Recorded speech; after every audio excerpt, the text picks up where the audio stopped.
Have you ever looked at your little one and wondered, why are they doing this? Did I mess up somewhere for them to act so wild? Maybe you're in the kitchen, trying to whip up dinner, and your kid's running around screaming like it's a contest to see who can be the loudest. Or perhaps you just tidied up a pile of toys, only to watch them dump everything back onto the floor 2 minutes later. Those moments can leave you exhausted, frustrated, and sometimes you just want to yell, "Stop it already." But what if I told you that some of those naughty behaviors you're seeing aren't actually naughty at all? In fact, they might be signs that your child is growing, learning, and figuring out the world in their own unique way. Welcome to today's video. I'm here to help modern parents like you navigate the wild ride of raising little ones, especially those between 1 and 5 years old, that age where everything seems to change in the blink of an eye. We're often caught up in the whirlwind of daily life, work, chores, and then dealing with these puzzling behaviors from our kids. But instead of rushing to punish or feeling like you're failing, today we're going to dive into 4 behaviors you might think are bad, but are actually key signals of development. Understanding these won't just ease your stress, it'll turn those chaotic moments into chances to support your child better. So, let's get started. The first behavior I want to talk about is when your kid throws things. You know the scene, you hand them a plastic cup, and in less than 3 seconds, it's flying across the room. Or worse, they chuck a toy at the wall, and you're thinking, can't you just hold onto it for once? Here's the cool part, though, when your child throws stuff, it's not just mischief or an attempt to drive you nuts. For kids aged 1 to 3, this is them exploring cause and effect, one of the biggest building blocks of logical thinking. Every time they toss that cup and hear it clatter on the floor, they're learning that their actions make something happen. It's their tiny brain experimenting with the physical world. I remember the first time my daughter did this. She was 2, and I thought, oh no, what do I do now? But instead of scolding her, I tried something different. I picked up the cup, handed it back, and said, "Want to see it fall again?" After a few rounds, I turned it into a game. We started tossing soft balls into a basket. It was fun, and nothing got broken. What I'm getting at is, instead of punishing them for throwing, you can channel that energy into something positive. Try setting up a box a few steps away and encourage them to aim for it. You'll be amazed at how they learn to control their actions while having a blast, and you won't lose your mind in the process. Now, let's move on to the second behavior, when your kid scribbles all over the walls. Oh, I feel you, you just painted the house or cleaned up, and there they go, turning your wall into an uninvited masterpiece with crayons. Your first instinct might be to shout, "No, don't do that," and pull them away. But pause for a second and think, what's really happening here?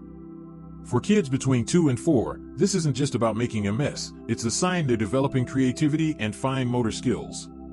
When they grip that crayon and make those wild scribbles, they're learning hand control, expressing themselves, and exploring their ideas. A friend of mine once told me she nearly cried when her 3-year-old covered the living room wall in marker.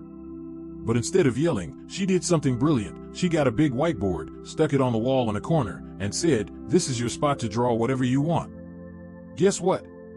Her son loved his new art zone, and the rest of the wall stayed safe.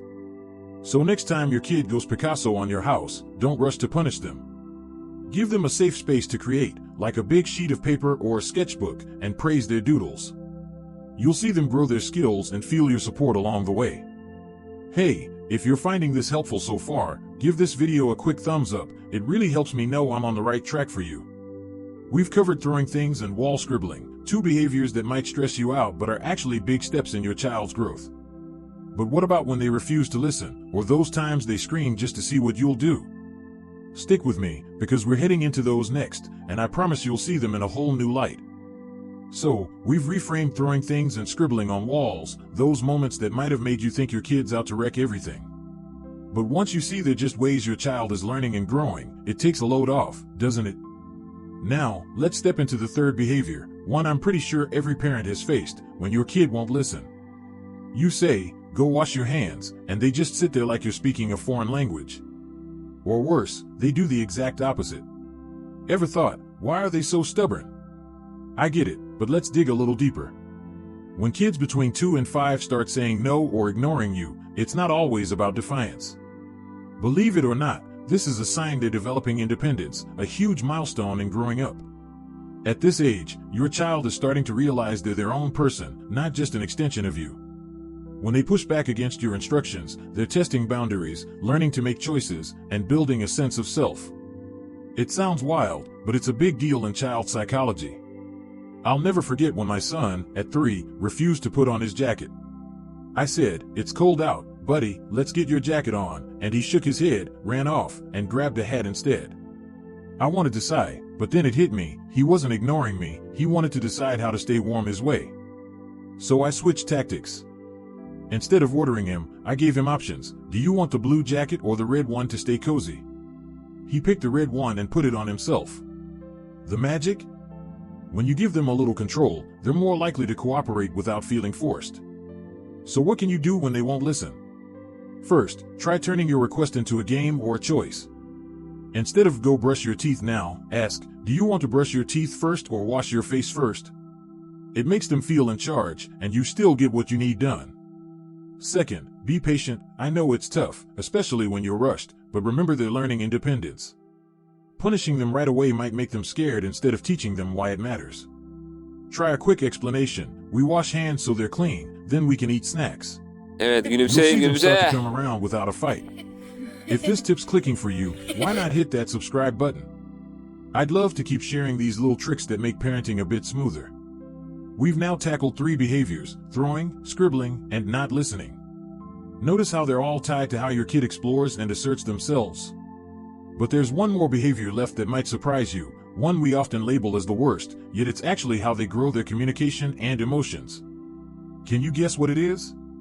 Let's dive into it next. We've been on quite a ride together, haven't we? From throwing things to wall art to those "I'm not listening" moments, you're seeing how these things you thought spelled trouble are really your kid growing right before your eyes.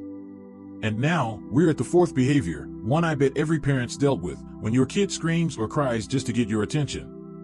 Ever been in the grocery store and your little one lets out a yell like the whole world needs to know they're there? Or at home, they wail so loud you're tempted to cover your ears. I feel you, those moments test your patience like nothing else. But here's the thing, when your kid screams or cries like that, it's not just to push your buttons. For kids aged 1 to 5, this is how they're building communication and emotional skills. At this stage, they don't have the words or know how to say, "Mom, I'm upset," or "Dad, I need you." So they use their voice, tears, and volume to send a message. Plus, when they scream and you react, whether you look over or rush to comfort them, they're learning about cause and effect in social interactions. It's a big step toward understanding how to connect with people. I'll always remember when my daughter, at 4, screamed across the living room because I was on the phone. I thought, can't I have 5 minutes of peace? But then I realized she wasn't trying to annoy me, she wanted me to see the pictures she'd drawn. So I knelt down, looked at her, and said, "What do you want to show me?" She grinned and pointed to her artwork. From then on, I learned that instead of scolding her for yelling, I could teach her a quieter way to get my attention. I told her, "When you want me to look, clap twice, okay?" Soon, she started clapping instead of shrieking, and we were both happier. So what can you do when they scream or cry for attention? First, stay calm. I know it's hard, but yelling back only escalates things. Get down to their level and ask, "What do you want to tell me?" It gives them a chance to try expressing themselves. Second, teach them an alternative, like clapping, raising a hand, or saying "mommy" if they can talk. Lastly, spend a few minutes with them afterward, just 5 or 10, so they feel seen without needing to go overboard next time. Let's recap the 4 behaviors: throwing things, scribbling, not listening, and screaming. They all tie back to how your kid learns, grows, and bonds with the world. Instead of jumping to punishment, you can turn these into opportunities, redirect their energy, give them creative outlets, or teach them to communicate. Parenting's never easy, especially in our busy lives, but when you get what's behind these behaviors, you'll feel so much more confident. Thanks for hanging out with me today. If this video sparked some aha moments for you, drop a like, it means the world to me. And if you want more tips like these, hit subscribe and tap the bell so you don't miss out. Oh, and tell me in the comments, which behavior drives you up the wall the most? I'd love to hear your story. See you next time.